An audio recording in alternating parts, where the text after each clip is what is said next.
नेत्र एक ऐसा टॉपिक है जिससे बहुत से एग्जाम में सवाल पूछे जाते हैं और इसका फर्स्ट पार्ट का वीडियो यूट्यूब पर अपलोड कर दी गई है। ये सेकंड पार्ट का वीडियो है, तो इसे समझने का प्रयास कीजिएगा और ये टॉपिक उसी को समझ में ज़्यादा आएगा जो फर्स्ट पार्ट का वीडियो देखे हुए है। अब देखिए साहब, यहाँ पे हमको पढ़ना है विट्रियस ह्यूमर। क्या पढ़ना है? हाँ, विट्रियस ह्यूमर। हाँ, अब कह रहा है कि ये रहता कहाँ है? ये रहता है साहब यहाँ पर, देखिएगा कहाँ रहता है, यहाँ पे रहता है। विट्रियस ह्यूमर जो है वो एक प्रकार का द्रव होता है। तो क्या होता है? एक प्रकार का द्रव होता है जो लेंस और रेटिना के बीच में होता है। हाँ, तो मतलब ये आपका लेंस हो गया और ये आपका रेटिना हो गया, है ना। और लेंस और रेटिना के बीच में क्या है? विट्रियस ह्यूमर है। विट्रियस ह्यूमर का मुख्य काम है आंखों को अपनी स्थिति में रखना और आंख की संरचना को स्थिर रखना, ये इसका काम है। चलिए अब बात करते हैं लेंस का। तो ये आपका लेंस हो गया। तो देखिए ये है लेंस, देख रहे हैं ना। हाँ, ये वाला क्या है? लेंस है। ये है लेंस। अब कह रहा है कि पुतली के पीछे, पुतली पढ़े हैं ना फर्स्ट टॉपिक में, है ना। पुतली अंधेरा प्रकाश में छोटा बड़ा होता है। तो कह रहा है पुतली के पीछे एक पारदर्शी संरचना होती है शीशे की तरह। पुतली के पीछे एक पारदर्शी संरचना होती है जिसे हम लेंस कहते हैं। जिसे हम क्या कहते हैं? हाँ, तो देखिएगा ये लेंस है साहब। तो पुतली के पीछे ना है, तो पुतली के पीछे एक पारदर्शी संरचना होती है जिसे हम क्या कहते हैं? लेंस। और सिलियरी मांसपेशियों की क्रिया से रेटिना पर प्रकाश को केंद्रित करने के लिए अपना आकार बदलता रहता है। आपको कभी ये बताया गया था कि लेंस जो है कभी छोटा होता है कभी बड़ा होता है। तो लेंस छोटा बड़ा किसके दम पे होता है? सिलियरी मांसपेशियों के दम पर ना। सिलियरी मांसपेशियां जब फैलती है तो लेंस छोटा हो जाता है और जब सिकुड़ती है लेंस पतला हो जाता है। ये बात बताया गया था ना। तो अगर लेंस का आकार बदलता है तो किसके दम पे बदलता है? हाँ, दूर की वस्तुओं को ध्यान केंद्रित करने के लिए ये पतला हो जाता है। लेंस पतला होगा तो सिलियरी मांसपेशियां सिकुड़ेगी, लेंस पतला होगा, फोकस दूरी बढ़ जाएगा साहब, फिर दूर का वस्तु दिखना शुरू हो जाएगा। और पास की वस्तुओं को ध्यान में केंद्रित करने के लिए लेंस क्या होता है? मोटा हो जाता है। अब मानव लेंस उत्तल लेंस की भांति कार्य करती है। मानव लेंस किस लेंस की भांति कार्य करती है? हाँ, उत्तल लेंस की भांति कार्य करती है। अब देखिए ये है रेटिना। अब रेटिना को समझने का प्रयास कीजिएगा। तो देखिएगा ये वाला पार्ट देख रहे हैं ना। हाँ, यही वाला पार्ट रेटिना है साहब, यही रेटिना है। कह रहा है कि मनुष्य की आंखों के पिछले पर्दे को रेटिना कहते हैं। ऐसे सीधा सीधी बोला जाए तो आंख की पर्दा को हम रेटिना कहते हैं। तो मनुष्य की आंखों के पिछले पर्दे को रेटिना कहा जाता है। किसी वस्तु का जो प्रतिबिंब बनता है ना वो रेटिने पर ही बनता है। तो कभी पूछा जाए कि वस्तु का प्रतिबिंब कहाँ बनता है आंखों में, बहुत ही पॉइंटेड क्वेश्चन है, ये पूछता है ना। चलिए, रेटिना आंखों की ऑप्टिकल नस के पास होता है। ये जो रेटिना होता है आंख में कहाँ होता है? ऑप्टिकल नस के पास होता है। रेटिना का काम है उस रोशनी को प्राप्त करना जिसे लेंस ने फोकस किया है और उस रोशनी को समान संकेतों में बदलकर मस्तिष्क की संकेतों में भेजना ताकि आप उसे देख सकें। तो मान लो कि हमारा लेंस है वो मोबाइल पे फोकस किया है। तो मोबाइल पे फोकस किया है, प्रकाश, हाँ फोकस किया है, तो मोबाइल का प्रकाश कहाँ जाएगा? रेटिना पर। और रेटिना मोबाइल को कहाँ पहुँचाएगा? हाँ, मस्तिष्क में। अब हमें दिखना शुरू हो जाएगा। रेटिना को आँख का पर्दा कहा जाता है। रेटिना पर बना प्रतिबिंब वास्तविक तो होता है लेकिन उल्टा होता है। वास्तविक तो होता है लेकिन कैसा होता है? हाँ, जैसा है वैसा ही दिखेगा। ऐसा बात नहीं कि गलत दिखेगा, लेकिन वो दिखेगा उल्टा। अब देखिए साहब, कह रहा है कि हाँ, अब यहाँ पे ऑप्टिकल तंत्रिका है। देखिए साहब, ये आपका लेंस हो गया, ये रेटिना हो गया, और ये वाला जो है ना ये ऑप्टिकल तंत्रिका। ये क्या है? ऑप्टिकल तंत्रिका है। तो कह रहा है कि ऑप्टिकल तंत्रिका आंखों को जो दिखती है उसकी छवियां मस्तिष्क तक पहुंचाती है, उसकी छवियां को क्या करता है, मस्तिष्क तक पहुंचाती है। तो कहने का मतलब ये है, ध्यान देगा, हल्ला बंद करेगा, समझेगा, फिर से बोल देते हैं। देखो साहब, ध्यान देगा, ये हाँ, ये आपका ऑप्टिकल ऑप्टिकल तंत्रिका है। ये क्या है, हाँ, ये आपका ऑप्टिकल तंत्रिका है। तो लेंस जो है वो किसी वस्तु की प्रकाश को रेटिना पर भेजा, रेटिना पे प्रतिबिंब बना। एक चीज ध्यान दीजिएगा, रेटिना पर जो प्रतिबिंब बनता है वो 1/16 सेकंड के लिए बनता है। 1 बटे, हाँ, वो जो प्रतिबिंब बनता है कितने देर के लिए बनता है, 1/16 सेकंड के लिए। तो यहाँ पे वस्तु है और इस वस्तु को लेंस रेटिना पे भेजा, रेटिना पे प्रतिबिंब बना, लेकिन वो प्रतिबिंब हमारे मस्तिष्क तक किसके माध्यम से जाएगा, ऑप्टिकल तंत्रिका के माध्यम से, है ना। ये ऑप्टिकल तंत्रिका, इसके माध्यम से यहाँ जाएगा। अब देखिएगा क्या होता है कि कोई वस्तु है, अब देखिए यहाँ पे बल्ब है ना, ये बल्ब है। तो देखिएगा ये बल्ब का जो जो हाँ, नीचे का जो हिस्सा है वो हमारे रेटिना पे ऊपर बन गया है, और बल्ब का जो ऊपर का जो हिस्सा है हमारे रेटिना पे कैसे, कहाँ बन गया है, नीचे बन गया है। तो किसी भी वस्तु का प्रतिबिंब हमारी रेटिना पर जो बनता है वो उल्टा बनता है, उल्टा ही बनता है, छोटा बन जाता है। उल्टा ही बना, कैसे बन गया, छोटा। लेकिन हमारा जो मस्तिष्क जो है ना वो इसको सीधा कर दिया, सीधा करता नहीं है, कल्पना करता, कल्पना करके सीधा करता है मस्तिष्क। तो हकीकत में हमारी आंखों पर जो प्रतिबिंब बनी है वो उल्टा बना है, लेकिन मस्तिष्क हमको सीधा करके इंडिकेट करता है, और हर उल्टा प्रतिबिंब हमको सीधा दिखाई देता है, और उतना ही बड़ा दिखाई देता है जितना बड़ा वो रहता है साहब। अब देखो ना, ये बड़ा है ना, इसका प्रतिबिंब छोटा बन गया, लेकिन हम मेरा ब्रेन हमें देखा इतना बड़ा, इतना ही बड़ा दिखा रहा है, दिखा रहा है ना, ये है साहब। चलिए अब देखिएगा, ऑप्टिकल तंत्र के दो भागों में बांटा गया है, एक शंकु होता है, दूसरा क्या होता है, छड़ होता है। एक शंकु होता है साहब, दूसरा क्या होता है, छड़ होता है। तो देखिए ये छड़ कोशिका है, ये कोशिका लंबी होती है, पतली होती है और बेलनाकार होती है, हाँ, बेलनाकार होती है अथवा दंडाकार होती है। तो छड़ कोशिका जो होती है उसको हम रोड सेल कहते हैं, रोड सेल, क्या कहते हैं, रोड सेल। तो छड़ कोशिका कैसी होती है, लंबी होती है, पतली होती है, बेलनाकार होती है और दंडाकार होती है। यह प्रकाश की मात्रा को इंगित करता है, ये प्रकाश की मात्रा को इंगित करता है। इसी के माध्यम से हम कम प्रकाश में भी देख सकते हैं। तो देखिए अब सवाल है कि सर हम लोग के अंदर ये वाला है कि नहीं है, तो हम लोग के अंदर रेड सेल है, रोड हम लोग के अंदर रोड सेल है।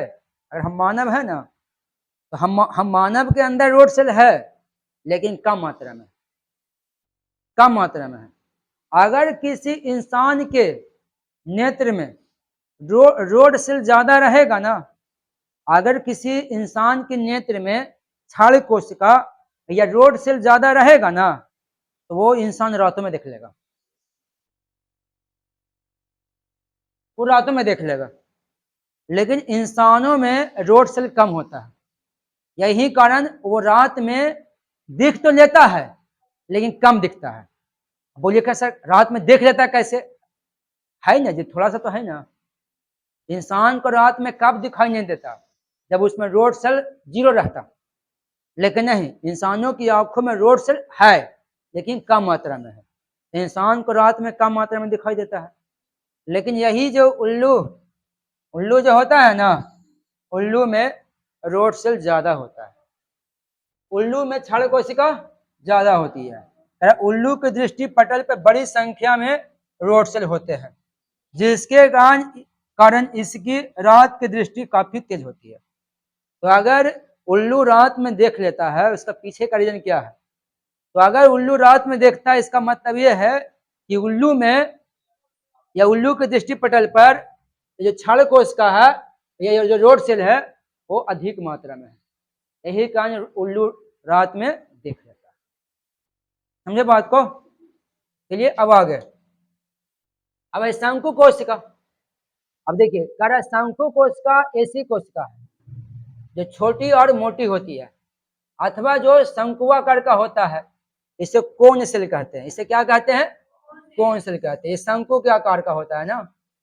कोन सेल के कारण मनुष्य विभिन्न रंगों का ज्ञान होता है। हम लोग को जो रंगों का जो ज्ञान होता है ना, वो किसके दम पे होता है? कोन सेल। तो कहा जाए कि मनुष्य की, देखिए मनुष्य के आंखों का रंग निर्धारित करता आइरिस, लेकिन यहाँ कह रहा है कि मनुष्य को विभिन्न रंगों का ज्ञान किससे होता है? कोन सेल से होता है। किससे होता है? कोन सेल से होता है। शंकु कोशिका जो कोन सेल है वो तेज रोशनी के प्रति अधिक संवेदनशील होता है। ये तेज रोशनी में अधिक काम करता है और हम लोग के अंदर यही वाला ज्यादा है, उल्लू के अंदर यही वाला कम है। तो हम लोग के अंदर ये ज्यादा है तो हम लोग को ज्यादा दिखाई देता है, उल्लू के अंदर ये वाला कम है तो कम दिखाई देता है ना। अब देखिएगा, अब ये आधि बिंदु, यह लेंस और रेटिना होगा। ये लेंस और रेटिना का मध्य भाग होता है जहां प्रकाश बन जाता है किंतु प्रतिबिंब नहीं बनता है। ये आपका आधि बिंदु हो गया। अब आइए सब पित्त बिंदु। यह रेटिना के मध्य एक वृत्ताकार पीला बिंदु होता है। इसका अन्य नाम मेचुला भी है, जिस पर बना प्रतिबिंब बहुत स्पष्ट दिखाई देता है। चलिए अब आते हैं साहब, देखिएगा। अब देखिएगा थोड़ा सा आंख पे चर्चा कर लेते हैं। देखिए साहब ये आंख है, ठीक है, अल्लाह बंद करेगा, थोड़ा मुद्दा बाद में देखेंगे, पहले इसका देखो। ये है दूरदृष्टि दोष। ये क्या है आपका है? हाँ, ये आपका है साहब दूरदृष्टि दोष। अब इसी को आपको समझना है, ये आपका पूछता ना है। तो देखिए ये हो गया आपका दूर दृष्टि दोष, दूरदृष्टि दोष। तो दूरदृष्टि दोष में क्या समस्या है? हाँ, तो देखिए साहब दूरदृष्टि दोष ना है, तो देखिएगा ये हो गया दूर का वस्तु, ये हो गया दूर का वस्तु, और ये हो गया नजदीक का वस्तु। ये हो गया साहब नजदीक का वस्तु, ये हो गया नजदीक का वस्तु, ये हो गया दूर का वस्तु, ये हो गया नजदीक का वस्तु। तो दूर दृष्टि दोष है ना, उसमें दूर का वस्तु साफ साफ दिखाई देगा साहब, साफ साफ दिखाई देगा। लेकिन नजदीक का जो वस्तु जो है ना वो धुंधला दिखाई देगा। नजदीक का वस्तु कैसा दिखाई देगा? धुंधला दिखाई देगा। और प्रतिबिंब की बात करते हैं, प्रतिबिंब की बात करते हैं, तो प्रतिबिंब जो है ना वो रेटिना के आगे बन जाएगा। हाँ पीछे, हाँ पीछे इधर ना हुआ, आगे इधर ना हुआ। प्रतिबिंब जो है ना रेटिना के पीछे बन जाएगा। कहाँ बन जाएगा? हाँ पीछे। अब देखो ना, अब रेटिना यहाँ पे बना, कहाँ? यहाँ बन गया जाके, पीछे ही ना बना है, तो प्रतिबिंब कैसे कहाँ बनेगा? रेटिना के पीछे बन जाएगा। तो दूर दृष्टि दोष में दूर का वस्तु, नजदीक का वस्तु, और प्रतिबिंब कारण कारण कारण। तो कारण देखो, तो एगो नेत्र गोलक होता है ना, ये नेत्र गोलक जो होता है ना, नेत्र गोलक जो होता है वो घट जाता है। क्या होता है? हाँ, नेत्र गोलक घट जाता है। और लेंस का क्षमता जो होता है ना, लेंस का क्षमता भी घटता है। लेंस का क्षमता क्या होता है? घट जाता है, घट जाता है। और फोकस दूरी जो होता है ना वो बढ़ जाता है। फोकस दूरी क्या होता है? बढ़ जाता है। आप लोग पढ़े ना, पढ़े ना, फोकस दूरी बढ़ जाता है, बढ़ जाता है। इसका उपचार, इसका उपचार होता है सब उत्तल लेंस द्वारा। इसका उपचार किससे होता है? उत्तल लेंस द्वारा। क्लियर हो गया? इंटर में आप लोग पढ़े होंगे साहब, पढ़ने के लिए मिला है ना, सब याद है ना, भुला गया? अच्छा कोई बात नहीं, कोई बात नहीं है, अब ध्यान देगा। फिर भी इसको एक बार मिला लो, नहीं नहीं फिर भी एक बार मिला लो कहीं, ध्यान देगा। जानते हैं थोड़ा सा ये जो लिख रहा है ना, हमको डाउट रहता है कहानी किस वजह सेट नहीं होता है, फोकस दूरी को घटा रहा है। और फोकस दूरी ठीक है बढ़ा दिया, ठीक है, लेंस का क्षमता घटा दिया, लेंस का क्षमता बढ़ेगा तो ना दूर का चीज दिखाई देगा। किताब में लिख रहा है, इससे हमको विश्वास नहीं हो रहा है, इसलिए कहेंगे एक बार देखो ना, सर्च से मार के देख लो आखिर का समझ कहानी है। दूर का वस्तु साफ साफ ना है, लेंस का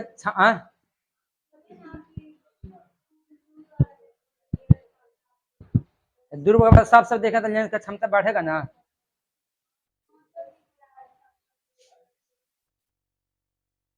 नहीं समझा, नजदीक का वस्तु धुंधला,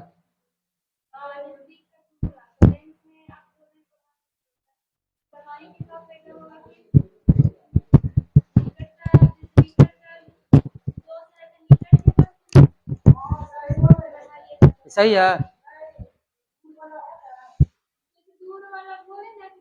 अरे कच्ची बता रहा है जी, खाली लिखे निकट दूर दृष्टि दोष लिखिए, पूरा कहानी आ जाएगा। हाँ क्षमता, अरे विश्वास हमको नहीं हो रहा है थोड़ा सा, सही है ना, बस सही है ना, जो भी लिखा हो सही है, तो पानी पिला होता है ना। अब है ये कभी कभी होता ना कि कहानी के सब माइंड नहीं, मतलब लग रहा है कि किताब में इसे लिख रहा है, लेकिन हमको लग रहा है इससे, यही बात है, जबरदस्ती भी नहीं कर सकते, गलत ना हो जाएगा। सब सही है ना, तो ठीक है।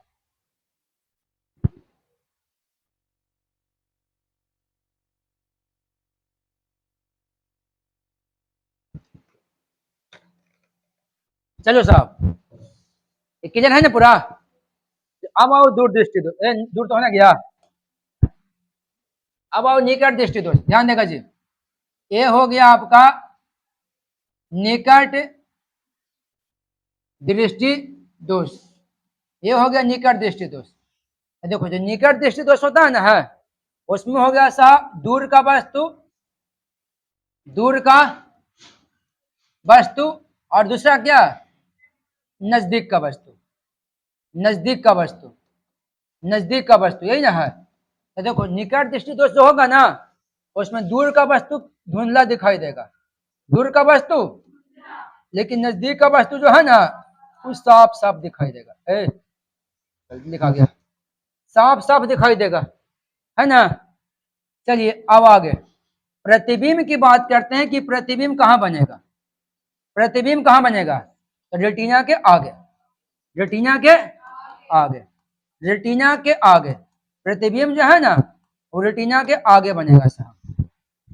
फिर कारण, कारण क्या है, कारण क्या है, इसका कारण पूछे तो नेत्र गोलक, नेत्र गोलक बड़ा हो जाएगा ना, बड़ा हो जाएगा, हो जाएगा, लेंस का क्षमता बढ़ जाएगा, लेंस का क्षमता बढ़ जाएगा, बढ़ जाएगा, और आपका फोकस दूरी घट जाएगा, फोकस दूरी घट जाएगा, फोकस दूरी घट जाएगा। उपचार की अगर बात करते हैं, उपचार में कौन लेंस लगेगा, अवतल लेंस, उपचार में अवतल लेंस। तो बताओ निकट दृष्टि दोष में निकट की वस्तु कैसी दिखाई देती है, निकट की वस्तु, दूर का वस्तु, प्रतिबिंब कहां बनेगा, कारण नेत्र गोलक बड़ा हो जाएगा, नेत्र लेंस की क्षमता बढ़ जाएगा, फोकस दूरी घट जाएगा। इसका उपचार कैसे होगा, हाँ तो इसका जो उपचार होगा साहब वो अवतल लेंस द्वारा होगा। चलिए अरे अब आगे देखा करो, आगे समझा करो। एगो होता है साहब जरा दृष्टि दोष, है ना, ये हो गया साहब आपका जरा दृष्टि दोष, जरा दृष्टि दोष, जरा दृष्टि दोष। ये जो जरा दृष्टि दोष जो होता है ना जवानी में नहीं होता, बुढ़ापा में होता है, तुम लोग को नहीं होगा, टेंशन भी नहीं लो। तो जरा दृष्टि दोष में दूर का वस्तु ना, दूर का वस्तु, और फिर हो गया नजदीक का वस्तु, नजदीक का वस्तु। तो दूर का वस्तु भी धुंधले और नजदीक का भी वस्तु धुंधला, है ना। तो जरा दृष्टि दोष में क्या होगा, दूर का ही वस्तु धुंधला, नजदीक का। अब इसका उपचार, हाँ, इसका उपचार होगा bi focus lens, bi bi focus lens, bi focus lens. Bi focus lens कैसा होता है पता है, देखिएगा ये चश्मा है ना, चश्मा में एक ही चश्मा में दो लेंस रहेगा, ये रहेगा, ऊपर में रहेगा आपका लेंस और नीचे रहेगा उत्तर लेंस। यहां भी रहेगा आपका लेंस, अवतल लेंस और नीचे रहेगा उत्तर लेंस। हो गया ना, पहनिए घूमिए, है ना, ये हो गया साहब। अब ध्यान देगा आगे, एक होता प्रसर विस्थापन, होता है कि प्रसर विस्थापन किसे कहते हैं, प्रसर विस्थापन किसे कहते हैं, प्रसर विस्थापन क्या है। तो देखो प्रसर विस्थापन कोई बीमारी नहीं है साहब। बताया जाता है कि जब दर्पण में वस्तु को देखते हैं तो वस्तु हमें उल्टा दिखाई देता है, और वस्तु नहीं, अक्षर, हाँ, जब दर्पण में हम अक्षर को देखते हैं, अक्षर को ABCD देखिएगा ना, दर्पण में जब अक्षर को देखते हैं तो अक्षर हमें उल्टा दिखाई देता है, और जो उल्टा दिखाई देता है ना उसी को हम कहते हैं प्रसर विस्थापन, हाँ, उसे कहते हैं प्रसर विस्थापन। क्या कहते हैं, प्रसर विस्थापन। तो पूछा जाए कि प्रसर विस्थापन क्या है, तो दर्पण में यानी ऐनक में अगर किसी अक्षर को देखते हैं तो उल्टा दिखाई देता है, और इसका इस्तेमाल होता है एम्बुलेंस में। एम्बुलेंस में क्या होता है, वो पहले ही से उल्टा लिखले रहता है, वो पहले ही से उल्टा लिखे हो रहता है, और जब वो रोड पर चलता है तो उसके आगे 4 व्हीलर लगा हुआ, ट्रक है, बस है, तो बस वाला देखता है अपने शीशे में, दर्पण में, कि पीछे से एम्बुलेंस आ रहा है, तो पहले ही से उल्टा लिख के रखे हुए ना, तो बस में दिखता है सीधा। आई बात समझ में। तो अगर पूछा जाए कि एम्बुलेंस का मीनिंग उल्टा क्यों लिखा हो रहता है, तो आपको बोलना है कि दर्पण में अक्षर प्रसव दर्पण में जो अक्षर का जो प्रतिबिंब होता है वो प्रसव विस्थापन होता है। क्या होता है, प्रसव विस्थापन। अगर एम्बुलेंस वाला अपना नाम उल्टा करके लिखे हुए है तो आगे की जो गाड़ी होगी उस गाड़ी में उसका नाम सीधा दिखेगा, जिससे अगला व्यक्ति आसान से पढ़ लेगा। अब अगर एम्बुलेंस वाला अपना नाम सीधा एम्बुलेंस लिख लेगा ना बढ़िया से, तो हम तो पढ़ जाएंगे, लेकिन जब वो रोड पर चलेगा और उसके आगे कोई गाड़ी लगा रहेगा तो मीनिंग पढ़ने में उसको दिक्कत हो जाएगा, तो उसको मीनिंग उल्टा दिखाई देगा, इसलिए ऑलरेडी पहले ही से वो उल्टा लिखे हो रहता है। समझे। फिर पूछेगा कौन सा ऐसा अक्षर है जिसका प्रसव उत्क्रमण नहीं होता है। देखिए ए हो गया, फिर आई हो गया, ओ हो गया, है ना, नहीं, एक्स हो गया। क्या हो गया, एक्स हो गया। देखिए साहब, अब ए है, आई है, ओ है, एक्स है, इसको उल्टे करके देखिए तो ऐसी रहेगा, है कि घबरा जाएगा। हाँ टी भी हो जाएगा जी, उल्टा हो जाएगा, हाँ घूम जाएगा। नहीं जी, ऐसे थोड़े होता है, ऐसे होता है, ऐसे नहीं होता है। हाँ फिर टी हो जाएगा, टी हो जाएगा, हो जाएगा, टी हो, एस नहीं होगा, एस उल्टा हो जाएगा, ऐसे ना होता है, ऊपर नीचे थोड़ा होता है, दाएं बाएं होता है, समझना। ये सब ऐसे अक्षर है जिसका प्रसव विस्थापन नहीं होता है। ठीक है, अब देखो, अब आंख है, तो आंख कितना मेगापिक्सल का होता है, तो आंख जो होता है ना वो 576 मेगा पिक्सल का होता है।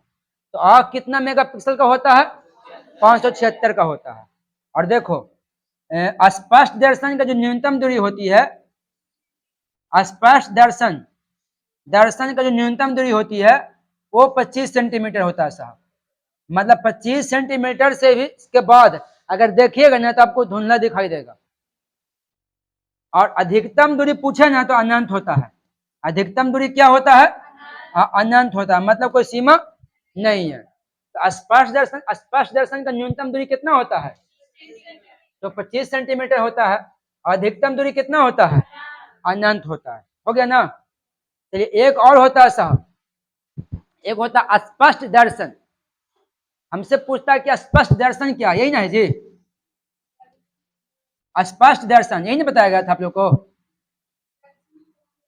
दर्शन को बताया गया था, तो कोई दिक्कत नहीं है। अब ध्यान देगा साहब, अब हो गया दर्शन कोण। दर्शन कोण, अब दर्शन कोण क्या है उसको समझिएगा। तो देखिएगा, किसी वस्तु को देखिएगा ना तो उसकी प्रकाश आपकी आंखों की रेटिना पर एक कोण बनाएगा। अब कई वस्तु को हम नीचे देखते हैं, कभी सामने देखते हैं, कभी ऊपर देखते हैं, तो कोण बनाएगा ना। तो अगर किसी वस्तु की प्रकाश का कोण जो हमारे रेटिना में पड़ती है, उसे उस कोण को क्या कहते हैं? दर्शन कोण कहते हैं। क्या कहते हैं? दर्शन कोण। तो अगर किसी वस्तु की प्रकाश की कोण हमारे रेटिना पे पड़ती है, यानी वस्तु की प्रकाश की कोण जो हमारे रेटिना पे पड़ती है, उसे हम क्या कहते हैं? दर्शन कोण। अगर ये दर्शन कोण बड़ा होगा ना, अगर ये दर्शन कोण बड़ा होगा तो आपको वस्तु बड़ा दिखाई देगा, वस्तु बड़ा दिखाई देगा। अगर दर्शन कोण छोटा होगा तो आपको वस्तु छोटा दिखाई देगा, वस्तु छोटा दिखाई देगा। कभी ऐसा हुआ है कि किसी वस्तु को नजदीक से देखते हैं, तो जैसे मकान देखिए बहुत बड़ा दिखाई दे रहा है ना, क्योंकि नजदीक में है। और हेलीकॉप्टर पर से इसको देखिए, छोटा दिखाई देगा। समझ ना? आई बात समझ में? तो नजदीक में जाइएगा तो दर्शन कोण बड़ा हो जाएगा, तो वस्तु बड़ा दिखाई देगा। दूर में जाइएगा दर्शन कोण छोटा हो जाएगा, वस्तु छोटा दिखाई देगा। आई बात समझ में?